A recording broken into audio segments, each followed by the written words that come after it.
It is WRAL Triangle and 2. Pat Welter and I couldn't meet in the flesh this week, but we still wanted to make sure we had a podcast. Welcome in. I'm Mark Bergin. He's Pat Welter. And Pat, UNC now won 2 in a row under head coach Bill Belichick. In the Tar Heels, if they win 2 of their last 3 games, will become bowl eligible. My question for you this morning is, will they do it? No, would be my prediction. Not acknowledging it's not possible because they have improved steadily here since the Clemson game, and credit to Belichick, credit to the players, credit to all involved. But, you know, when fans push back at me because I am critical and still a bit negative after a 20-15 to Stanford, I'm not being negative to be negative. I'm being negative because there are red flags in these performances that show me that when they play better competition, they are not going to win. You can't have 47 yards of offense to Stanford in the first half and think that that's a positive sign going forward. You can't be trailing at Syracuse, another one of the worst defenses in the ACC, at the half and think that's a positive sign going forward. So, yes, it is positive that they've won these games, but when you step back and look at who they beat and how bad these defenses were and how little offensive production they've had, we're going to really find out how much UNC has improved on both sides of the ball when they play some real teams here down the stretch in Wake, Duke, and UNC.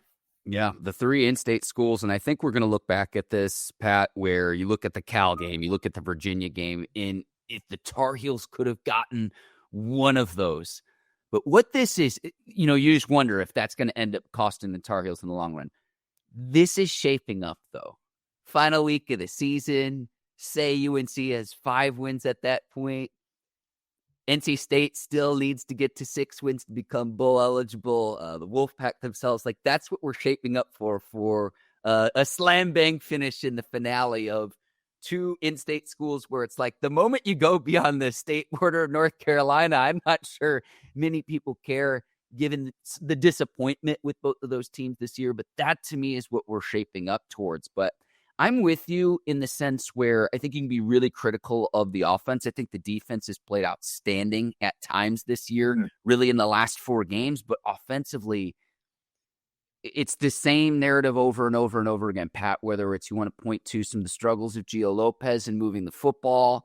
I think you have to ask yourself if Freddie Kitchens is going to be around next year, just because, look, there's still a lot of football to be played in these next 3 games, but to have the lack of, you can't have a whole half of poor performance offensively and expect to beat some of the better teams. And that's why UNC will be an underdog, at least this weekend against Wake Forest.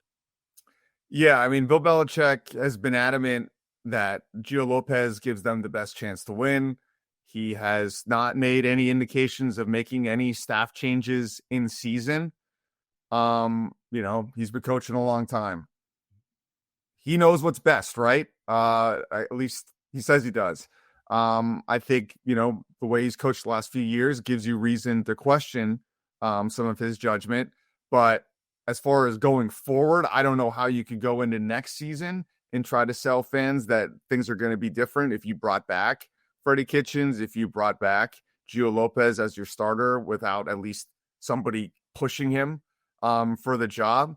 But this is a fascinating test case, right? Because we have Bill Belichick in his first year at UNC, and we contrast it with Jake Dickert at Wake Forest, who's in his first season at Wake Forest. Now, I was trying to find his salary. Wake's a private school. I actually couldn't find it. I'm sure it's out there reported somewhere.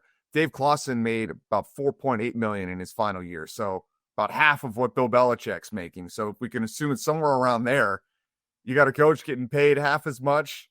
You got a roster that's probably half as expensive. That's 6-3 right now. So I think it's an interesting example of, you know, Belichick's made, I don't know if I could say they're excuses, but reasons for why they haven't been as successful as people hoped in their first year, you know, coming from behind the 8 ball and the transfer portal, having to bring guys in the spring. Well, Jake Dickert had all those same scenarios with even more things hamstringing him at Wake Forest. So it's going to be an interesting battle there. And then you throw in the mix that, and you talked about this weeks ago, you projected, will Bill Belichick be in the mix for NFL jobs? And my stance at the time was like, no way, because the team was so awful. Why would any NFL team want to hire him if he was showing incompetency at the college level? When I was at least shown a degree of competency in the college game, and that Giants job is open. And Belichick denied those rumors yesterday, but didn't like completely close the door either. To Belichick's credit, I would say he handled that question by WRAL's Brian Murphy about as well as he could have. And the reason I say that is this, is to anyone listening or watching to us, Pat, whenever a coach who is employed is asked about another job, publicly in a media availability, in a news conference setting, they're not going to say like, oh yeah, if the Giants job is available, I'm going to take it. I wouldn't say it's impossible that he is the next coach of the New York Giants, but I wouldn't say that it is likely. Yeah, I mean, don't you think he could have pushed back a little bit more? Like, all he said was, I'm focused on Wake Forest, essentially. Like, he didn't say, I mean, I get it. Like, why would you, I guess it's a tough spot to be in, right? Because if you do completely shut the door on it, and then you happen to want to take the job later, you change your mind, or circumstances change, then that soundbite lives forever. So I can understand it, and I'm just kind of being a little facetious with it. But I do think it's at least worth mentioning that he didn't like completely vehemently rule it out, which you do see some coaches do. I also think part of that too is the respect he has for the organization, where he won 2 Super Bowl titles as a defensive coordinator. So that's something else to keep in mind. But Pat, I get all of these odds that get sent to me from different odds makers, different books, and Belichick is on the list as, okay, who the next permanent head coach of the Giants is, but he is not very high on that list in terms of who some of the favorites are. So again, I'm not saying it's impossible, but I don't think it's very likely at this point. What I am going to be curious about too, though, Pat, is if there are other openings. I know like the Miami Dolphins are coming off a big win. If there are other NFL openings, if he will be in the rumor mill, if he'll be in the mix to say, could he go elsewhere in the NFL as well as more openings open up?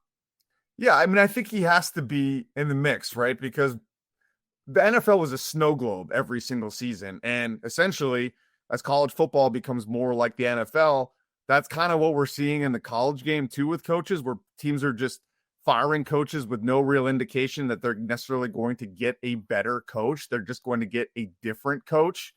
And when you're in the NFL and you're just basically hiring, like let's say Joe Brady, for example, who you really have no idea, at least from what like we've seen publicly, if he could be a successful NFL head coach. You just kind of like, well, he won that title with LSU and Joe Burrow. It's like, well, what about all the talent around that team? And then he's been, on these other teams, for years now behind the scenes in the NFL. And you're like, well, it's his time. He's ready.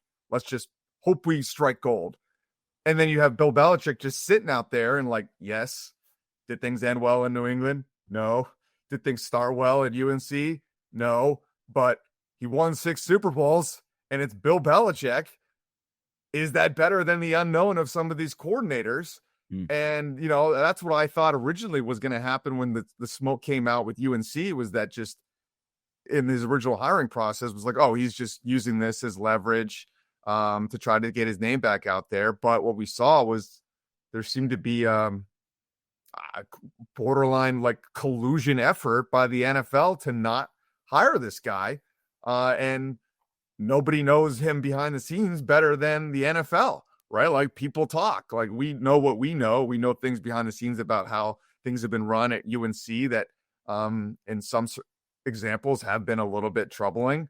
And, I'm sure the NFL circles know way more than you could even possibly imagine about how he's running NFL teams or how he is to deal with. And so much of his NFL downfall became about the level of control that he wanted. And, at UNC, he was given the complete keys to the castle. And we're currently living with the results, both good and bad. And yeah, it's going to be really interesting to see how this shakes out both ways. Whether it's things go so well for Belichick in Chapel Hill to end the season that his name becomes a hot candidate for those reasons, or things go so poorly to end the season that he's just like, let me get out of here. Let me take one of these jobs if they're offered, because this clearly didn't work. And I think these 3 games at the end of the season are going to really write the book on Belichick for sure, because we have the terrible start through Clemson. We have this mid-season resurgence through the soft part of their schedule. And now we have the 3 in-state rivals to end it, who are all outside of Virginia, I would say better than a lot of these teams that they've been playing better against. Yeah, it's almost the double-edged sword of how well the Tar Heels expect to finish down the stretch, of whether that has any impact on Belichick's future. When I'm talking next season, Pat, of is he still in Chapel Hill or not? So, and that's another thing too, is it's not just that, okay, is he interested in an NFL job? There has to be a team that wants him. In this last go-round, when he was on all these different shows and podcasts and everything, that wasn't the case to where any NFL team wanted him. It's the reason he's in Chapel Hill now. So we'll see. Wake Forest coming off a big win against Virginia as well. Robbie Ashford, the dual threat quarterback, transfer from South Carolina. I would say try to keep him in the pocket and try to limit his mobility, because he's a dual threat. Actually has more interceptions thrown, 5 than touchdown passes thrown.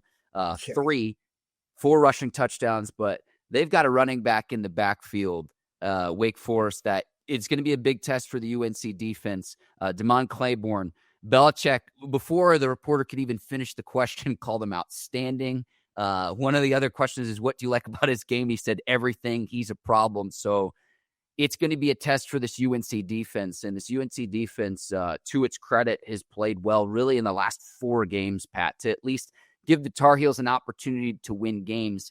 Can you keep that going? And even look, if they could win this game, if they could get bowl eligible, Pat, when you broke your report about a divided locker room and everything too, if you were to have then told me, hey, UNC is either knocking at the door or right at if they were to make a bowl game, I got to give credit where credit is due, because I didn't think that would be the case at all. But again, coming off 2 straight wins, Syracuse, Stanford, 2 of the weaker teams in the ACC. So really these next 3 games against all 3 in-state schools is really going to tell the tale of the tape. That's what's going to happen down the stretch, Pat, of which is it? Is it a team that is improving, like Belichick has said repeatedly in his media availabilities, or is it more of what we saw when they had lost several games in a row? Yeah, total for this game, 38.5. Whew. And Wake Forest is more than equipped to play another staring contest with UNC like Stanford did, because they played some close games, some low-scoring games. The Virginia game was 16-9. The SMU game was 13-12. And I'd be expecting another one like that. This is going to be a battle, and it's going to be come down to the turnovers and the mistakes. And, which of these quarterbacks in their single-digit touchdowns and Ashford and Gio Lopez can actually make a play. Yeah, I saw this Wake Forest team play earlier this year against Georgia Tech. Almost beat the Yellow Jackets in overtime. So, I know there's a lot of UNC fans that, again, would love to have the Cal game back. Would love to have, what was the other one that was close, Pat? Help me out here. Oh, it was the Virginia game. Cal and Virginia. But, the same can be said about Wake Forest as well, is what my point is. Sure. Pat, anything else before we move on here to NC State? Bill Belichick, one of the most interesting quotes of the year. He's famous for just you never know what he's going to want to talk about.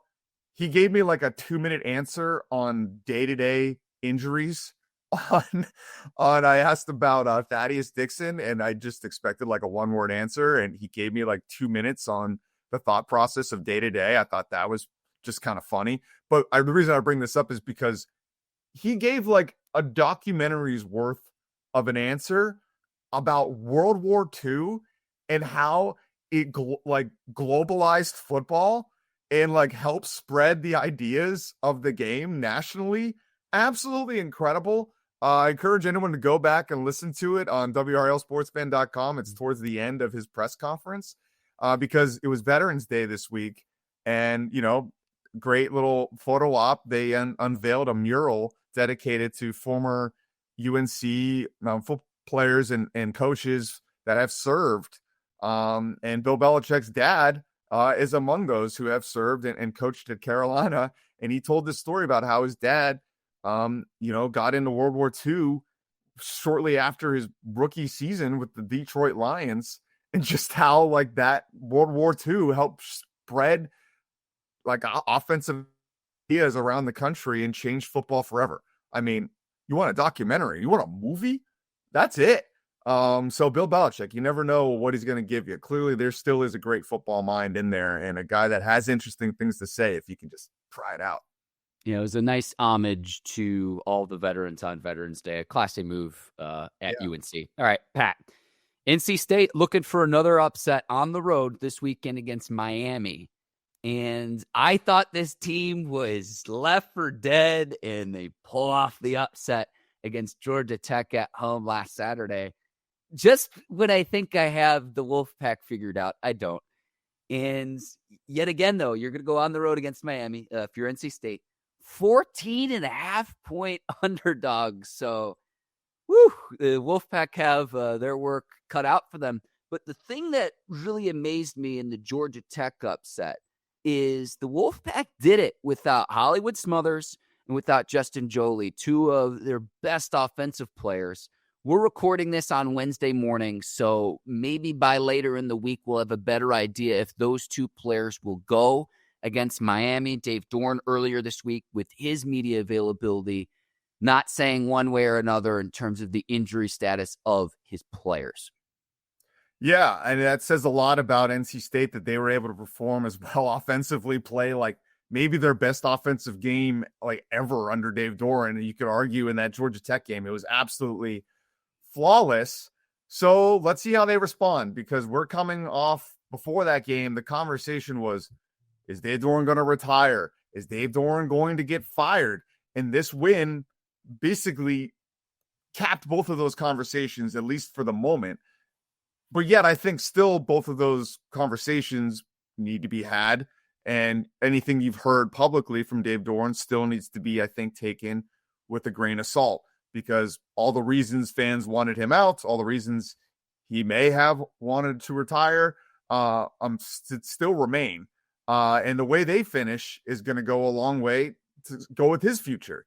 It's the opposite coin of the Bill Belichick thing. It's, you have a coach that's been there 1 year and you're not sure if it's even worth investing in the future with Belichick. And now with Dave Doeren, it's a coach that you've had for too long, that it is good. The baseline is about as good as it's been at NC State. It's just a matter of like, well, do we just want to shake the snow globe up just to see what we can come up with here? But I mean, the Georgia Tech win arguably saved their season. A win over a ranked Miami team would make this season essentially a success. And then you cap that with winnable games versus Florida State and UNC, who I would certainly take them against right now. And this year could look a whole lot different, Mark. This year could go from disaster to one of Dave Doeren's better ones here in the blink of an eye. Do you almost get the sense that his job, like, it matters I mean, every game matters, but like they go into that last game against UNC, and traditionally State has had tremendous success in recent history against the Tar Heels, where it's like, I'm not going to say these other games don't matter, but we talk about this every week, Pat, where it's like, okay, what does Dave Doeren do? He does beat his rivals. It's almost like these other two games, I don't want to say they're totally irrelevant, because one more win gets NC State to bowl eligibility, but it's just like, that to me is really going to tell of like, do you want to keep Dave Doeren around or not? Can you beat UNC in the final week of the year? Am I crazy to kind of think that way? Or no, you're not, because that's how fans think. And who's really running these programs? That's kind of the beauty and the downside of college sports, is fans have a major impact in how these programs are run and how decisions are made. And I don't just say fans, it's fans with money, right? Because, yeah, the athletic director is quote unquote making these decisions, but the money people are pushing them one way or another. And these kind of games dictate how much money you're going to be able to pull out of these people, because it's all about momentum. It's all about how you feel. It's all about like almost like living out a fantasy team. Like that's in a lot of ways, that's kind of the way UNC is run, where like there's a lot of people involved in their decisions, and a lot of people that went to that school with a lot of passion and a lot of money. And, you know, they're living out a fantasy. You know, if college is the best years of all of our lives, like who wouldn't want to? If I had the money to go back and influence my school, like I would love to do that. So I don't judge the people for how it's done. Now, the way I understand the way NC State is run is there's less cooks in the kitchen. They also just have less money. And I think Boo Corrigan is a very pragmatic man, a patient man.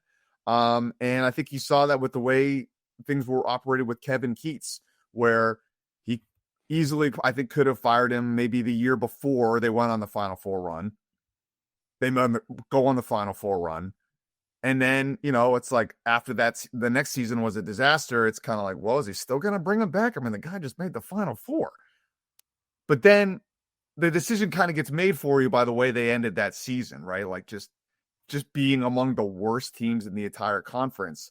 And I think I look at, you know, the way Bubba Cunningham handled Mac Brown at the end, where it was kind of like they lose to James Madison. Now firing him's really on the table. You lose to Boston College, the decision is essentially made for you. So how Dave Doeren ends this season, I think the decision in some ways can be made for him.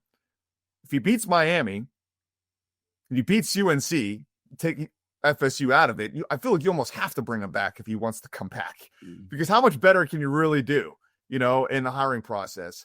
Like, could you just funnel more money into this, kind of pull a Virginia and be like, all right, well, this is a year where there's a ton of openings in college football at programs that are way higher on the echelon than NC State. So rather than having to buy out a coach and having to pay a new coach a higher salary and then invest in that coach's roster, can we just take some of that money from the donors, we finish strong, and invest it in next year's roster for Dave Doeren, invested in CJ Bailey, invested in a better defense, and then some of these close games that they may have lost or games where the defense let them down, they can win those next year potentially with a 3-year starting quarterback in CJ Bailey. So it's very fickle.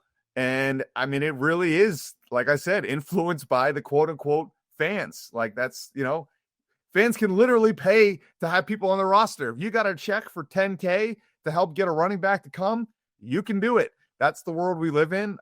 It's both got a positive side and a downside, but it makes this whole thing a lot of fun.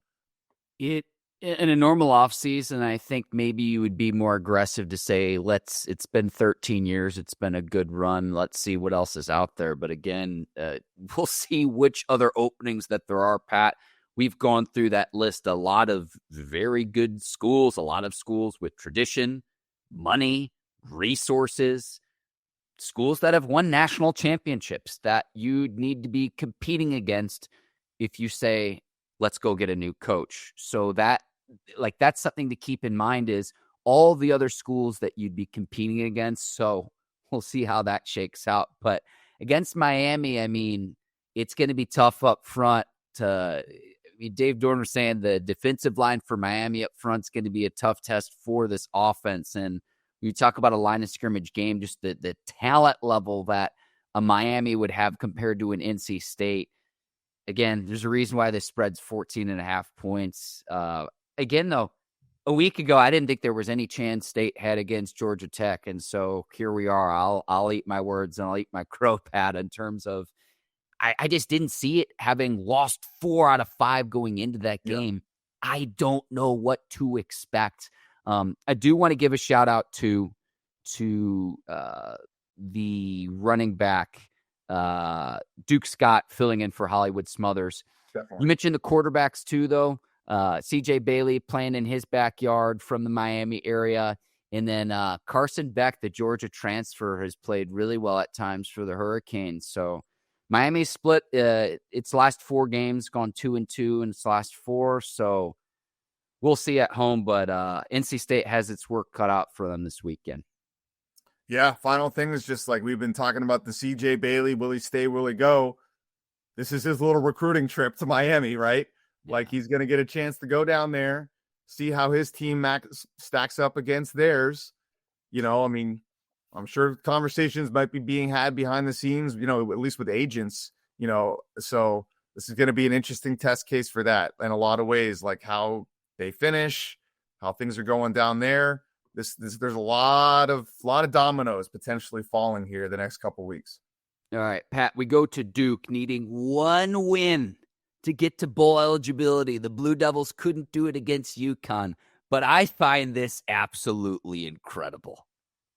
Duke still has an opportunity, even at 5-4, a 4-1 conference record, to represent the ACC in the college football playoff. Like, the fact that this is still a possibility is the most ACC thing ever. I mean, I was going through the tiebreakers in the conference, and Duke, as a 4-loss team, controls their destiny to get into the conference title game. It's insane. Which is incredible. And this UConn loss, you look at it in paper and you're like, oh, wow, that must have doomed Duke. It doesn't even matter. It doesn't matter. Now, I will say it kind of matters because if Duke were to win, now they get in the conference title game and they're there to win it, and they're a 4-loss team, are they going to get into the college football playoff? Because you have to be one of the highest ranked conference champions. So that will be a wild scenario to play out. And here's another one. The 6th tiebreaker, I'll read this verbatim. The representative shall be chosen by a draw as administered by the commissioner or commissioner's designee. Does that mean they're going to pick a name out of a hat? It's like Friday Night Lights.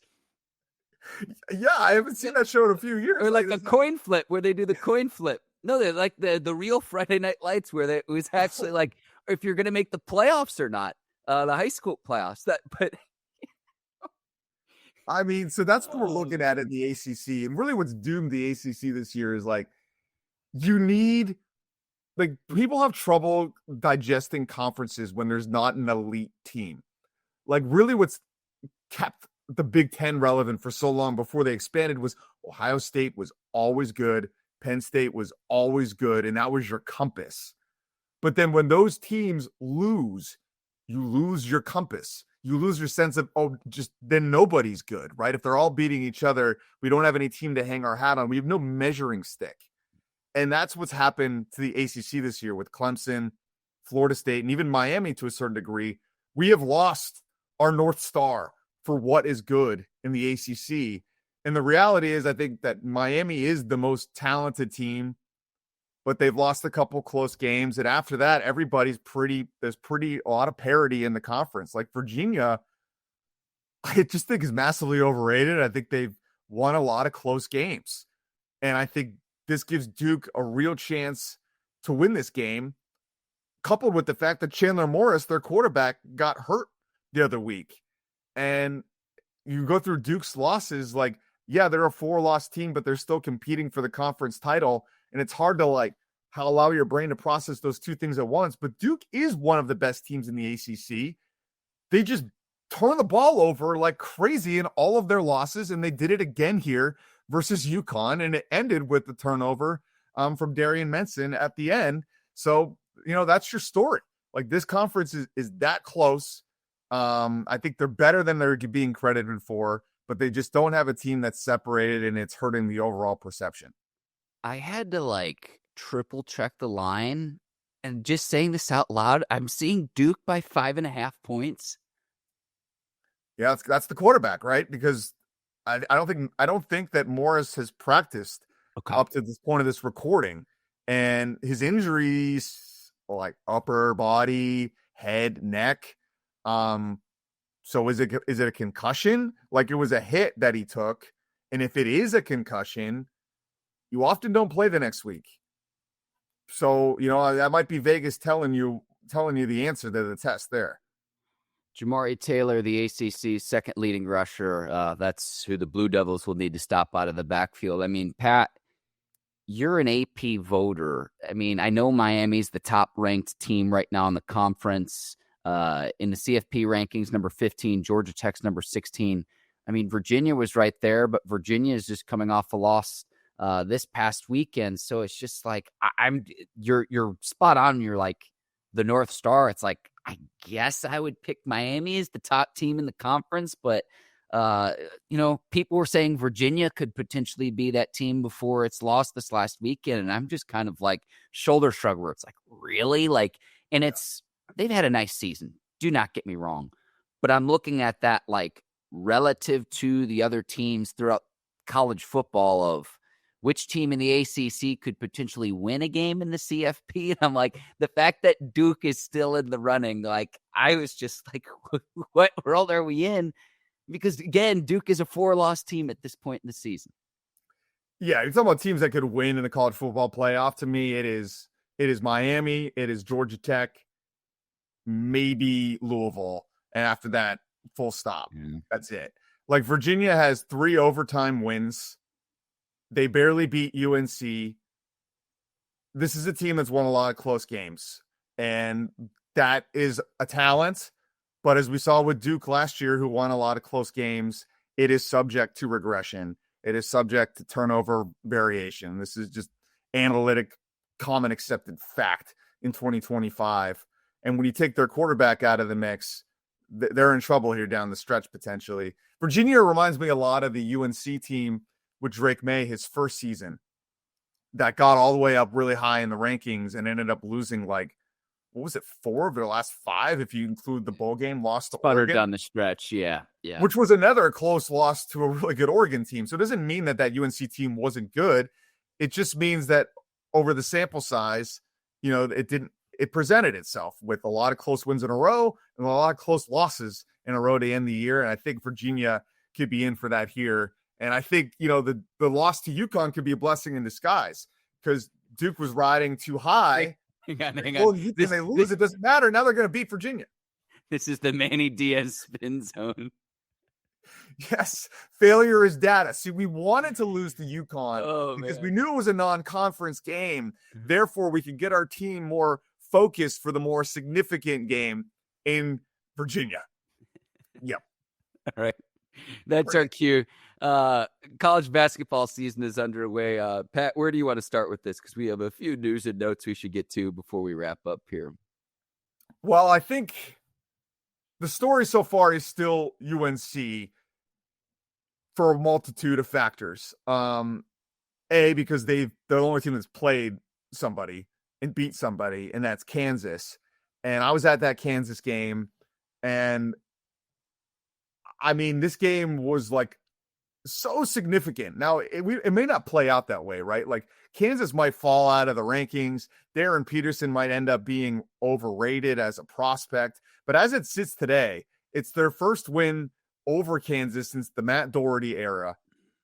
And it signals a new era for Hubert Davis and UNC basketball, where they have who's likely going to be the best one-and-done player in their history in Caleb Wilson, a guy that, to me, is really echoing or hearkening back to Cooper Flagg in a lot of ways in his personality and the way he affects the game and the way he's rising the tide in Chapel Hill. So you're riding all these highs after it, thinking that, wow, they did it. They nailed it with this roster, with Henry Vasar and Caleb Wilson and the supporting cast they put around those guys. And then you get the email Sunday night, Seth Trimble, broken forearm. And is Seth Trimble their most important piece? No, that's Caleb Wilson, 1. That's probably Henry Vasar, 2. But I'd say Seth Trimble, 3, for his experience, for his defense, and for his versatility. And you lose him for at least a month. And then you find out how they lost him. Like, I just assumed, he broke his forearm in a workout. He must have jumped really high and fell on it. No. A workout machine fell on top of him, Mark. You cannot make this kind of thing up. absolutely insane. I still can't even believe it. It's just one of those things like, how did this happen? It's a freak accident. Clearly something was probably overlooked with this piece of equipment. But I mean, I was at the game yesterday, Mark, with the Radford game, talking to sources about this, and credit to Field of 68 and Inside Carolina, who've also reported on this. A lap pull down machine falls on him, and his teammates had to help take it off of him. I mean, this is like a terrifying scene. The good news, though, he's okay. He had surgery. He's at the game, goes to class yesterday. I was talking to a source about it. That sounds optimistic to me, but I was told from a source who would know, mid to late December, expected back. So all things considered, you're hoping to get him back for conference play, and it's his left forearm, not his right. So, maybe this is, too, in a weird way, a blessing in disguise where you can get some of these other guys some more minutes and some more confidence. And, again, for Carolina, it's all about how you're judged in March, not here in November, December. But just a crazy swing here in the last few days for the Tar Heels. A right-handed player and a player with a lot of experience as well, a lot of playing experience, which you need down the stretch when you try to make a run in March. So hopefully he can get back on a court quickly for the Tar Heels. Now, what I would say with Caleb Williams in terms of the impact and just him being a dynamic player and person, the fact that he was like, hey, we're going to white out UNC. And then UNC was like, wait a second, no, we're not. But then they were like, actually, yeah, we will. We will do a whiteout for the game. When was the last time UNC had a player with that much like cachet to be able to make that happen? And like, you don't get any pushback from the coach. There's no like Hubert Davis trying to downplay it, which I think would kind of like normally be his standpoint. He's feeding into it. He said after that game, after the Kansas game, if this kid ran for student body president, he would win. Like, Hubert Davis is blown away by this, which speaks to the level of talent. I mean, this is a guy in Hubert Davis that comes from the Dean Smith School and is the most old school, one of the most old school modern coaches you're going to see. And he isn't even denying this. So it's fascinating what you're seeing with Wilson, his confidence, his compete level. And that's what these Hubert Davis's teams have lacked. There's been a consistency in just their inconsistency, and as much as I was all in on the Tar Heels after the Kansas game, the Radford game, they come out without Seth Trimble and they look like the old UNC where they're trailing at one point in the first half, 19-16, after former back forward Dennis Parker knocked down a three, who had quite the game for Radford. And you're like, man, did I buy in too soon? But I think if you look at the reasons why they struggled a little bit versus Radford, I think you have to give a lot of credit to the Radford coaching staff who tried to first round NCAA tournament this thing. They hacked UNC, I believe, at a historic rate of fouls. Like, by the end of the game, you're looking at the scoreboard to see the foul chart, and like everybody on the Radford team had 4 fouls. So they really mucked the game up. They didn't allow Carolina to get into a rhythm, and they didn't. But even still, like, the game was never really in doubt. And I think the positive takeaway is Luka Bogovats got going. He missed what felt like his first 5 threes. And you're like, gosh, does this kid really deserve the green light? And then you saw what he can do in the second half and what it looks like when the ball goes in. So, that's one of the things you're going to look for, because he's the one who started in the absence of Trimble. He's an older guy. Like, this is his first year college basketball, but he's been playing pro overseas. I think he's 22 years old. So that's a really interesting piece. And you saw some other young guards get in the mix. Jaden Young, the transfer from Virginia Tech, Derek Dixon, freshman. So they're going to have to figure out the lineups here. And I as much as it looks like on paper, like, wow, UNC struggled with Radford, I think if you dig into it, it's maybe not as alarming as it initially would seem. What I'm looking at, Pat, is when UNC plays NC Central, how do the Tar Heels stack up? And the reason I say that is because NC State blew out NC Central in the opener. So that's kind of like, look, I'm not saying every game's a little bit different. Styles of play are different, but NC State blew out NC Central. How does UNC fare in the same matchup? So like, that's kind of what I'm looking at next for UNC. And then obviously when Trimble can get back on the floor. Duke starting out strong in its competition, winning big against Army, big win against Texas as well, the Dickie V Invitational as well in Charlotte. So Duke looks to be off and rolling. Like, to me, I think it's promising, Pat, that Duke is now up to number 4. UNC, after the Kansas win, is now up to number 18. And so we're in for a really exciting season. I think Duke's played really strong, and then we get to some of the stronger non-conference competition for Duke, which they have a very difficult non-conference schedule. We'll have more answers here in the coming weeks as you face some of that stiffer competition in the weeks ahead. And then we'll get to NC State, but that's kind of my thought process with Duke right now, where it's like, stack the wins, take the wins where you can right now, because I don't think Duke is going to run the table in non-conference competition as I pull up their schedule here. Yeah, I just don't think the gap between these 3 triangle teams is as big as those rankings suggest. Like, I think UNC putting them up to 18 was warranted. I mean, I'm not an AP voter in basketball because that is a challenging job, especially at this time of the year where you got all these tournaments and so many teams to keep track of. I leave that to somebody else, but I would have bumped UNC further up. I think when you got maybe the best freshman in college basketball, a true 7-footer, obviously the uniform alone, I just think UNC is potentially a top 10 team. And I think that NC State, differences with them, I think they're a ranked team as well. I think the problem for them is just they just haven't played anybody yet, and they don't have the brand recognition of Duke and UNC, and it's going to be a little bit because they're going to play VCU coming up and Seton Hall, so at least they're playing some tournament level type competition. But their first real test is going to be at Auburn December 3rd, and then you talk about common opponents. Duke, UNC, and NC State are all going to play Kansas. Yep. So we're going to have a common opponent there. And like I said, I wonder how it's going to go with Kansas, because it seems to go one or two ways with them, where they either like fall well below their preseason expectations or fall way above and make the national championship or Final Four. So we're going to find out. I do think Kansas is good. I don't know if they are elite, but that is certainly going to be a fun data point for Triangle Talk going forward. Yeah, Duke, these are all the ranked teams Duke has in non-conference. Kansas, Arkansas, Florida, Michigan State, and Texas Tech. Jeez. All before you get into ACC play, Pat. So it's like, whew. Okay. I've gone to the last 2 NC State games. I'm going to the game tonight.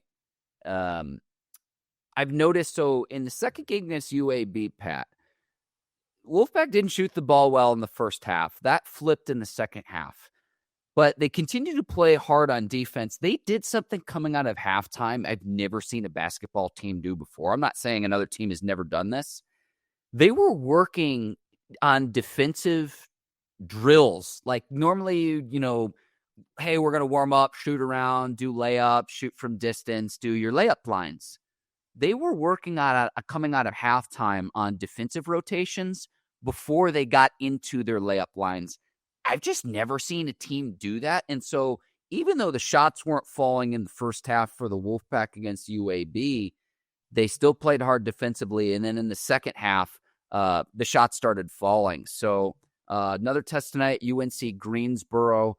But this is a team that's played hard and I think has looked the part under new head coach Will Wade. This will be my first time getting to see them in person. I'm going to be at the game as well. I'm excited. And it's funny you say that because Will Wade is so many different things rolled up into one. Like he's got that kind of sports movie quality to him where he had the guys do Navy SEAL training in the off season and he's so charismatic and you could see him being the kind of coach that would make a team literally run Back in my day, we called them suicides. I don't think that's what they call them anymore, but like the type of sprints, hitting the foul line, the half court. Anyone who's played basketball has had to do these. They're brutal. Like you could see him having them do that as a punishment. But then there's that analytic mind that he has as well. And that's where that kind of defensive drill comes into the standpoint, because I know he was unhappy with the on-ball defense at the end of the game. And yeah, he's not a kind of coach that's that's kind of going way back to my criticism of UNC football. Like, just because a win is not a win. That's the thing about that quote. Like, a win is a win. No, it's not. It's data to bring in Manny Diaz into this thing. And just because you won, it's not about the result, but the process. And that's what I like about Will Wade. Even in these games, he's drawing out process, because the red flags in these games will reveal themselves later against tougher competition. So regardless of the score, he's harping on these specific things that he knows they need to do better in his gut and also in his data, because they run the roster. They have projected a certain level of play that they're going to have. And if they don't match it, they're not going to get to where they want to go. So I think that's an interesting thing that you noticed, and it just kind of speaks to his overall coaching philosophy. One other thing is he's played his starters deep into the second half, even with a big lead. Now, I think part of that is a lot of them are transfers, and to get them game reps of playing together and then working on conditioning as well, where your starters, your 7-man, your 8-man rotation is going to play deep into the game. But whether it was Quadir Copeland, whether it was Darian Williams, Trey Holloman, I was surprised on how late some of those players played in both against UAB and against NC Central in the opener. It's just after a certain point, it's just like, okay, this game's well in hand. Do you want to get some other players some experience? But again, I think a lot of that is because this team doesn't have really any continuity of playing together is the reason you do that. But that was another thing that stuck out to me through the 2 games that I've seen. Yeah, I can't wait to see Darian Williams in person, because I just don't know a ton about him, and I see him on all these lists, and he looked good in the highlights in the different games I've watched. But I want to see it in person, because I've seen Cameron Boozer now. I've seen Caleb Wilson, and there's just things you can't get from the television. Like, one thing I've observed with Caleb Wilson so far is he has this Zion Williamson-like second jump. There are a number of times that he goes up for a layup and maybe misses it, but then is the first one to get his own rebound. And that kind of thing is in a level of explosion that so few people have. So Darian Williams is an interesting one, because he's not a freshman. He's an older player. He's an experienced player. And watching him so far on TV, it reminds me a little bit of Paul Pierce, where he's got a little bit of a more old man game, more of an old school small forward game. But I like that. Paul Pierce, I'm from the Boston area, is one of my favorite players of all time. So I'm excited to see that and kind of glean some of the things, because this team, like you said, is so new. And Matt Abel, like a true freshman that's out there. Paul McNeil, what's different about his game this season than it was last? So I'm excited to see it with my own eyes. Few things here, and then we'll wrap here, I promise. Darian Williams, nice outside touch, and then off the dribble, if you don't double team, he's going to take it to the hoop and score on his man consistently. Knows how to play the game. If the double is drawn, he's able to dump it to another player to get the ball to the open man. And then you mentioned Paul McNeil. What I've noticed is if they can keep him hot from the outside, at 6'6", there aren't going to be a ton of perimeter defenders that can challenge his shot from the outside or to block his shot from the outside. Just get him a little bit of space. He doesn't need much, and he just lets that thing fly. He's a really, really strong shooter. So a holdover from the Keats era. And again, I go back to someone's listening or watching us the very first time. This is a player who scored 71 points in a high school game and broke a state record. So from the outside, I think he's a very, very strong shooter. But there's depth with this team. It's not just those 2 players. I mean, I can mention Holloman. I can mention Copeland, who has experience at McNeese with Will Wade before this season. So there's a lot to like when you talk about this Wolfpack team. And we'll see. It wasn't this week, but we'll see here in the coming weeks if NC State can crack into the top 25. Yeah, and there's a reason Paul McNeil was basically the only player that Will Wade retained from last year's roster. This guy's an NBA level type talent. And if he can get there, is all about his development and rounding out his complete game offensively and defensively. So, yeah, that's a great point to raise there. He's the one and only Pat Welter. Pat, where are you going to be this weekend? I'll be at Duke. Yeah, Chris Lee's going to UNC Wake. I'm going to see Duke, Virginia. So yeah, it's gonna be exciting. I haven't been to Duke in a while, and they are. We said at the beginning of the year we thought they were going to be the best team in the Triangle. They are the best team in the Triangle. So taking a break from all this Bill Belichick craziness to actually go see the data, go see the architect of his own demise myself. Go check out Manny Diaz and what he's got for us. We'll see if the Blue Devils can win and get to bowl eligibility yet again. He's the one and only Pat Welter. I'm Mark Bergin. If you haven't already on the WRAL YouTube page, please hit the like and subscribe button. Let us know what you think in the chat. If you think we're full of it, we'd love to hear from you. Yeah. On Apple and Spotify, 5 stars and 5 stars only. Pat, as always, a pleasure. It's layer season, Mark. I got the vest on. My wife just told me, why am I wearing a vest? Because she left this window open for weeks. Oh, no. It's been open a crack for weeks. You know when you're becoming your parents, when you just immediately go, oh, the energy bill. Pat, go get that fixed. Go get that fixed now. See you later this week, my friend. See ya.